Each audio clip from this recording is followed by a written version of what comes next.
एका मोठ्या कंपनीतील सीईओ आणि त्याची असिस्टंट यांचं प्रेम प्रकरण एका म्युझिक कॉन्सर्टमध्ये कॅमेऱ्यात कैद झालं होतं. आणि पुढं काय झालं, सगळीकडे त्याच्या बातम्या आल्या, सोशल मीडियावर पोस्ट व्हायरल झाल्या, त्याच्यावर मीम्स तयार झाले.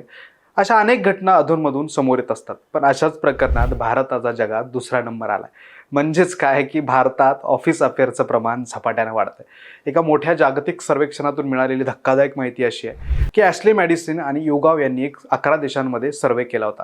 त्यात तब्बल 13,581 लोकांनी सहभाग घेतला होता. त्यात भारतातील 40% लोकांनी सांगितलं की त्यांनी आयुष्यात कधीतरी आपल्या सहकर्मीसोबत रिलेशन ठेवलंय.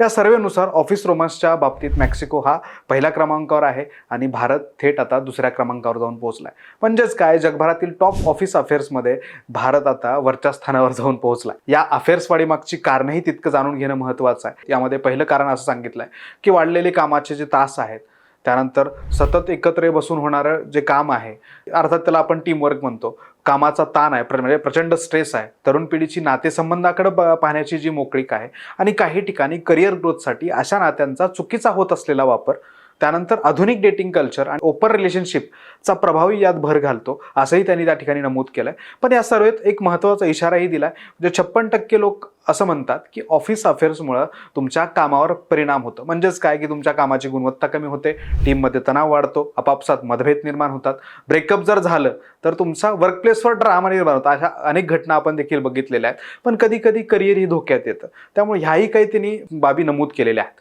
पण ऑफिस अफेअर्समध्ये काही बाउंड्रीज असणं फार महत्त्वाचं आहे. म्हणजे तुमच्या HR पॉलिसी मेंटेन असणं गरजेचं आहे, तुमचं प्रोफेशनल जपणं खूप गरजेचं आहे. नातं कुठंही तयार झालं, कसंही तयार झालं तर त्याचा परिणाम तुमचं करिअर, काम आणि मनशांती यावर होता कामा नये, कारण तुम्ही या गोष्टीला प्राधान्य देणं आवश्यक आहे. ऑफिस रोमांसचं वाढत चाललेलं प्रमाण हे वर्कप्लेससाठी धोकादायक ठरतंय का, यावर तुम्हाला काय वाटतं कमेंट्समध्ये नक्की कळवा. अधिक माहितीसाठी TOD मराठीला सबस्क्राईब करायला विसरू नका.